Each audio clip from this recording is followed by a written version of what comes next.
চুমুকে। সুপ্রিয় দর্শক, আজকে আমাদের মাঝে উপস্থিত রয়েছেন গীতিকার ও সুরকার রনক রায়হান।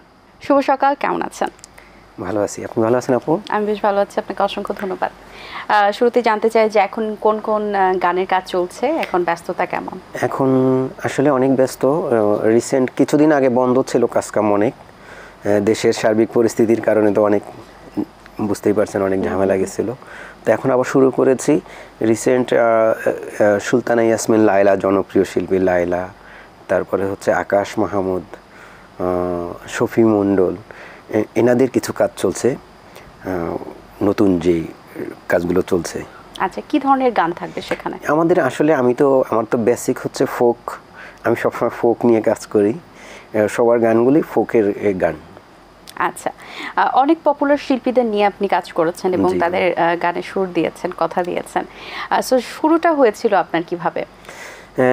অ্যাকচুয়ালি শুরুটা হচ্ছে, আমি তো প্রথম লেখালেখি শুরু করেছি উপন্যাস দিয়ে, কবিতা উপন্যাস দিয়ে লেখালেখি শুরু করেছি।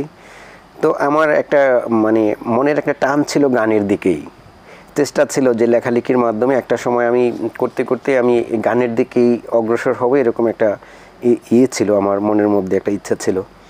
তো এটা চেষ্টায় একটা লম্বা একটা জার্নি, তো চেষ্টা করতে করতে অনেকগুলো বিষয় আছে, আমি হয়তো বলবো আজকের প্রোগ্রামে। তো একটা সময় যারা গানের তখনকার জনপ্রিয় শিল্পী, তাদের অনেকের সাথে পরিচিত হওয়ার জন্য, দেখা করার জন্য চেষ্টা করেছি, ট্রাই করেছি। তো হয়ে গেছে। একটা সময় আমার উস্তাদ যিনি তখনকার অনেক জনপ্রিয় শিল্পী আশরাফ উদাস, ওনার সাথে পরিচয় হয়েছে, ওনার মাধ্যমেই আমার গান লেখালেখির শুরু।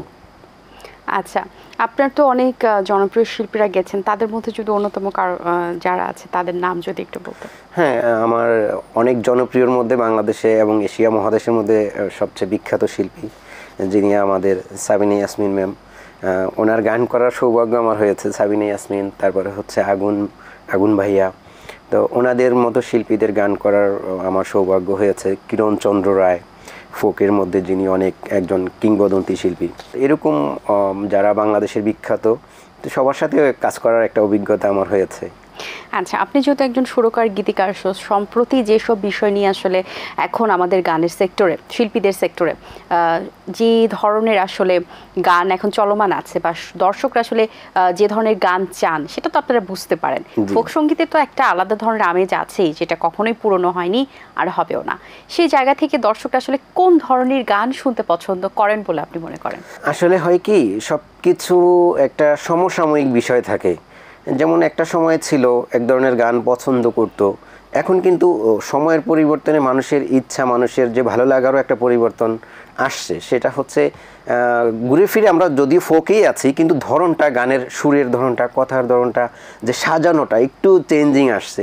তো এইটা জাস্ট সমসাময়িক। আগে একটা সময় আমরা যেই টাইপের গানগুলো শুনতাম, এখন একটু ওই গানগুলোই, কিন্তু সাজানোটা একটু অন্যরকম আর কি। এত দুঃখের কষ্টের গান লেখার পিছনে কারণ কি, এবং সেই সাথে কোন কোন লোকেশনে শুট করা হয়েছে গানটি?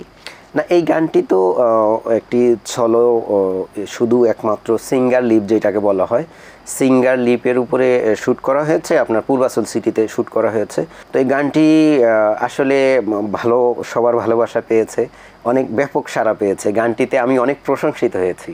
আচ্ছা, বা এটা কি আপনার নিজে থেকে আসলে আবেগ থেকে লেখা গানটি, নাকি এটার কোনো ডিমান্ড ছিল? না, কোনো ডিমান্ড ছিল না। যে আসলে অ্যাকচুয়ালি আমরা চেষ্টা করি, যে মনে করি যে আসলে প্রত্যেকটা মানুষের ভিতরেই কিন্তু একটা আক্ষেপ, পাওয়া না পাওয়ার একটা আক্ষেপ প্রতিটা মানুষের মধ্যেই আছে। তো এই জিনিসটাই মানুষ আসলে খুব অ্যাকসেপ্ট বেশি করে। আচ্ছা, তার মানে ব্যক্তি জীবন থেকেও কিছুটা নেওয়া বলা যেতে পারে। আসলে মানুষ যারা লেখে বা যারা লেখালেখি করে, গীতিকার, সুরকার বা সাহিত্যিক, কবি, এরা আসলে যতভাবেই একটা জিনিস, একটা গল্প প্রেজেন্ট করে, কিন্তু ঘুরে ফিরে কিন্তু নিজের জীবনের প্রেক্ষাপটটাই প্রকাশ পায়। অনেকগুলি শিল্পীদের জন্য আপনি গান লিখেছেন, তারা আপনার গানগুলো সুন্দরভাবে আমাদের মাঝে উপস্থাপন করেছে। একটা গানের পেছনে আসলে মূল কোনটা সবচেয়ে বেশি গুরুত্বপূর্ণ?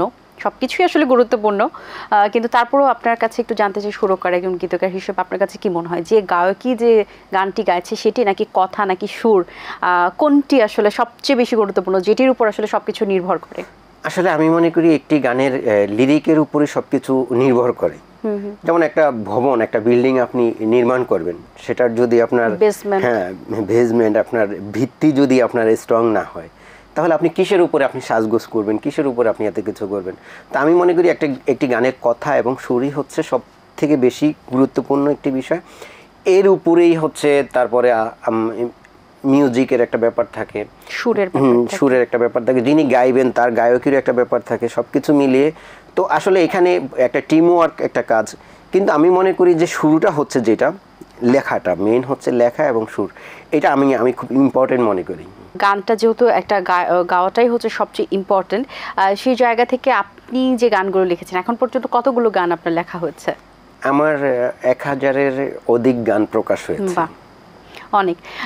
এখন আমরা যদি দেখি যে একটা সময়ে আমরা যেটি দেখেছি যে গান নিয়ে অনেক বেশি চিন্তা ভাবনা করে গানটি নিয়ে বসা হয়েছে, গানের যখন একটা সিনেমাতে গানের ডিমান্ড হতো সেটি নিয়ে অনেকেই বসেছে, গানটি রেওয়াজ করা হয়েছে। কিন্তু ইদানিং আমরা কিন্তু ইনস্ট্রুমেন্টের যে ব্যবহারগুলো, এটা কিন্তু আমরা আসলে ডিজিটালে চলে এসেছে, আমরা কম্পিউটার থেকে সব কিছু পেয়ে যাচ্ছি। একটা তবলার একটা সাউন্ড কিংবা বাঁশির সাউন্ড কিংবা যে কোনো কিছু আমরা চাইলে আমাদের হাতের নাগালে সেটি নিয়ে আসতে পারছি সুরটা। তো সেক্ষেত্রে আসলে যন্ত্রের যে ব্যবহারটা, এটা আমাদের ঐতিহ্য, সেটি কি কমে যাচ্ছে কিনা, বা এখানে কোনো শিল্পীদের বা আপনারা যারা সুরকার গীতিকার আছেন তাদের জীবনে কোনো ইফেক্ট পড়ছে কিনা? মোরাল অফ দ্য স্টোরি আসলে কোনো সঙ্গীতের উপর ইফেক্ট পড়ছে কিনা? না না, আমি তো এমন তো আমরা দেখছি না। আমরা তো দেখছি, আমরা তো এখনো অ্যাকোস্টিক, আমরা আমাদের সবকিছু আমরা অ্যাকোস্টিক জিনিস ইনস্ট্রুমেন্টগুলো ইউজ করতেছি। আমরা এই তো বাঁশি ইউজ করতেছি, আপনার দোতারা ইউজ করতেছি, যেখানে যেটা ডিমান্ড করে আমরা তো ঠিকই ইউজ করতেছি। হ্যাঁ, এটা আছে, যেমন আগে লাইভভাবে যেই রেকর্ডগুলো যে লাইভ হতো এখন সেভাবে হচ্ছে না, বাট আমরা মানে ট্র্যাক করে আলাদা আলাদা করে আমরা ইনস্ট্রুমেন্টগুলো ঠিকই ইউজ করতেছি, কোনো কিছুই প্রভাব পড়ছে না। তো আমি দেখতেছি যে সমানভাবেই আমরা আগের মতো করেই কাজ করছি, শুধু একটু ধরনটা চেঞ্জ হয়েছে। আপনি সব গুণী শিল্পীদের কথা বলছিলেন, এখন যারা আমাদের নতুন প্রজন্মে আছেন তাদের মধ্যেও কিন্তু অনেকে বেশ ট্যালেন্টেড এবং খুব ভালো কাজ করছে, গান নিয়ে অনেক ভালো ভালো গান করছেন, তাদের সুর ভালো, সব কিছুই। সো নতুনদের মধ্যে আপনার কার কাজ ভালো লাগছে এবং কি প্রত্যাশা করছেন নতুনদের থেকে? সবাইকে নিয়ে কাজ করি, সবাই ভালো, নতুন যারা কাজ করছে তারা সবাই ভালো করছে। কারণ কাউকে খারাপ বলে মন খারাপ হবে না। এখন আমি যদি মেনশন করে বলি যে ভালোটা একটু যদি মেনশন করতেন তাহলে সে হয়তো বা ইন্সপায়ার না, ভালো। এখন তো সবাই যাদেরকে নিয়ে কাজ করছে অনেককে নিয়ে কাজ করছে, এখন আমি যদি কাউকে মেনশন করি তাহলে সেই ক্ষেত্রে অপর যারা আছে তারা হয়তো বা জিনিসটা একটু আপসেট, কারণ নাম মিস হয়ে গেলে ঝামেলা আছে। তো আসলে সত্যি কথা বলতে যেটা সবাই ভালো করে, এখনকার যারা আছে তারা খুবই ট্যালেন্ট, খুব ভালো করে।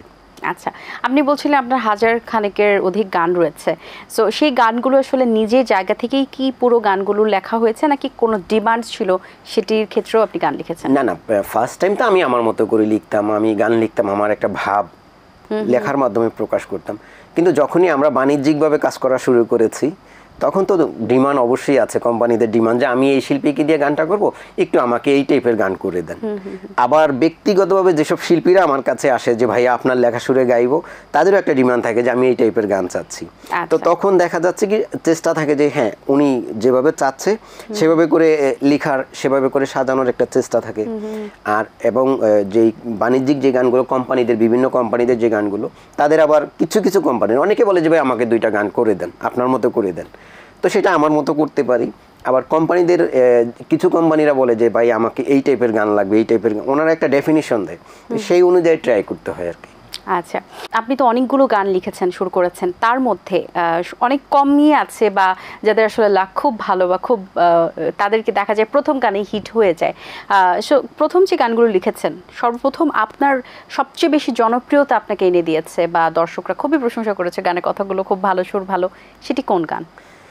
আসলে এটি একটি গান আমি মানে আমার এলাকা নিয়ে আমি একটি গান লিখেছিলাম। মানে আমার গ্রামের, আমার বাড়ি হচ্ছে ভোলাতে, ভোলা সদরে।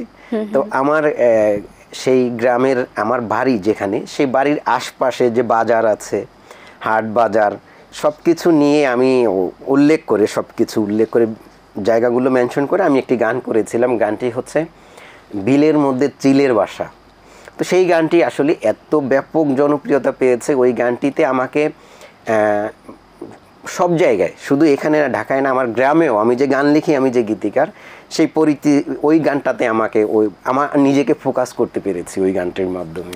আপনার তো দীর্ঘদিনের একটা ক্যারিয়ার এই সঙ্গীত জগতে, অনেক দেখেছেন, অনেক শিল্পীর সাথে কাজ করেছেন, অনেক কিছু আপনার জীবনে ঘটেছে গানের সাথে কাজ করতে গিয়ে। সো পুরো আসলে জার্নিটা কেমন ছিল জীবনের, এবং এই মুহূর্তে এসে আপনার প্রাপ্তির জায়গাটা কতটুকু? এই যে একটা দীর্ঘ জার্নিটা আমি করে আসছি, এখানে আসা পর্যন্ত অনেক পরিস্থিতির মুখোমুখি হতে হয়েছে, অনেক কষ্ট করতে হয়েছে। তো আসলে স্ট্রাগল ছাড়া, কষ্ট ছাড়া তো আর একটা জায়গায় পৌঁছানো যায় না, একটা অ্যাচিভ করা যায় না কোনো কিছু।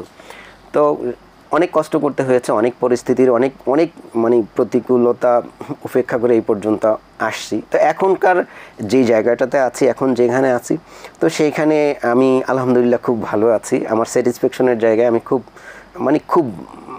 খুব খুশি। আচ্ছা, কখনো কি মনে হয়েছে যে গান ছাড়া অন্য কোনো প্রফেশনে নিজেকে যুক্ত করি, বা গান ছাড়া অন্য কোনো প্রফেশনে আপনি আছেন কিনা? না, আমি শুধু গান নিয়েই আছি, অন্য কোনো প্রফেশনের চিন্তা কখনোই করিনি। যতবারই করেছি কিন্তু পারিনি, নিজেকে সেট করতে পারিনি সেখানে। আচ্ছা, অসংখ্য ধন্যবাদ আপনাকে, খুব সুন্দর কিছু কথা বলেছেন। অনেক শুভকামনা রইল আপনার কাজের জন্য এবং আপনার জন্য। ভালো থাকবেন সবসময়। আপনাদের জন্য অনেক অনেক শুভকামনা। আমার মতো একজন ক্ষুদ্র মানুষকে আপনাদের এত বড় একটা প্ল্যাটফর্মে আমাকে আমন্ত্রণ করেছেন, আমি খুব কৃতজ্ঞ, এবং আপনাদের জন্য অনেক অনেক শুভকামনা। দর্শক, আশা করছি আজকের এই আয়োজন আপনাদের ভালো লেগেছে। আজ এই পর্যন্তই। আপনাদের সঙ্গে দেখা হবে আগামী পর্বে নতুন কারোর সঙ্গে। সেই পর্যন্ত ভালো থাকবেন, সুস্থ থাকবেন এবং চোখ রাখবেন ইটিএন বাংলার পর্দায়। আল্লাহ হাফেজ। দিন আসে দিন যায়, সময়টা চলে যায়, তবু আছি এই বেশ ভালো। জীবনটা রঙময়, যেভাবেই হওয়া চাই, নয় কভু সাদা কালো। এই আশাতে স্বপ্ন ভাসে, সুখ হাসে চোখে মুখে, চায়ের চুমুকে।